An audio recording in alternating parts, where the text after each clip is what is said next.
This is the video project for huc101 1204, and the group members are Christina, Marcos, Ashley, and Harvey, and our topic is chapter 3, perception and how we view. Perception is how we view everything around us. It's basically selecting, organizing, and interpreting people, objects, events, situations, and activities. How we see one another, our personalities, everything, just what perception is.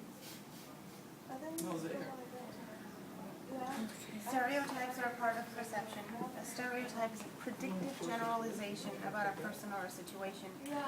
And based on the category in which we place something or someone, we will measure them up against personal constructs we apply. For instance, liberal people could be a stereotype that we automatically associate with people who vote Democratic, support social services, and oppose the death penalty. We may have stereotypes of fraternity or sorority members, professions, race, of course, people from other cultures, and people who look different from us. Then another part of perception is a so-called script. Script is a final cognitive schema that we use to organize perception, just to guide an action. For instance, when somebody introduces themselves, "Hi, my name is Christina," the other person usually reacts by introducing themselves as well, and they don't really have to think about it. It's part of the script. We have scripts for talking with professors, engaging in interviews, and communicating online even, or how to react on the subway. Picking up others. Pay attention to the cognitive schemata you use the next time you meet a new person. First, notice how you classify the person. Do you categorize her or him as a potential friend, date, co-worker, and so on? Identify your prototype of the category into which you place the person. Next, identify the constructs you use to assess the person. Do you focus on the physical construct, attractive, non-attractive, mental construct, intelligent, non-intelligent? Would you different construct by promise if you use a different prototype to classify the person? Third, note how you stereotype the person according to the prototype and construct you've applied. What do you expect him or her to do? Would you differ if you had placed him or her in a different category? Finally, identify your script, or how you expect interactions to unfold between you according to the prototype, personal construct, stereotype, and scripts that you apply. Self-serving bias, although we need the explanation of our own and others' behaviors. Explanations or attributions we develop aren't necessarily accurate. Research shows that we tend to construct attributions that serve our personal interests.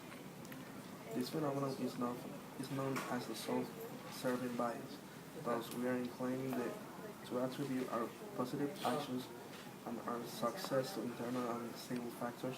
We also likely to claim that those results come about because of the personal control we exert. When things happen to us, if it's a good thing, we like to say it happened because of us. But if it's something bad, we like to say it happened because of other people, circumstances. We blame other people and circumstances. We basically blame them on other people. For example, if we take a test and we get a really good grade on it, we're going to think it's because of our hard work. But if we got a bad grade on it, we're going to blame it on the professor for not teaching well or just giving a horrible grade. And, it's basically blaming others for something bad that happens or circumstances or situations. And if something good happens, we like to bring that towards us and say it was because of us. Two very important communication skills are person-centeredness, which is the ability to perceive another as a unique individual, not just from our own perspective. But when we perceive distinctions between people, we can then adapt to the particular individual or the situation. Very important when we're speaking to someone, especially of a different cultural background.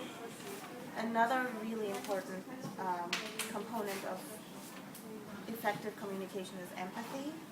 Empathy is not the same as person-centeredness. It is the ability to feel with another person, to feel what he or she feels in a situation. So, just from current news in the last few years, 2000, this dates back to 2009, empathy was one of the determining factors for President Barack Obama to choose his new Supreme Court Justice, Sotomayor. On May 1st, 2009, Justice David Souter announced he would be retiring from the Supreme Court. Immediately, people wanted to know whom President Obama would pick to replace him. Speaking in the White House press briefing room, the president told reporters that a key quality he was looking for in the next Supreme Court justice is empathy. He said he wanted a justice who can understand what it's like to be poor or gay or disabled or otherwise not privileged in America. According to President Obama, empathy is what allows a person to understand and identify with people's hopes and struggles, and this is essential to making sound decisions about justice.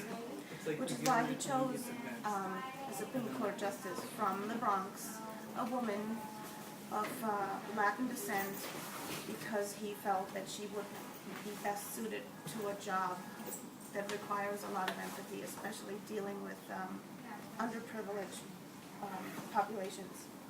So he made a good decision. Let's talk about Skill and perception checking and all communication behaviors you need to practice today. 1. Monitor your tendencies to mind read, especially in established relationships in which you feel you know your partners well. 2.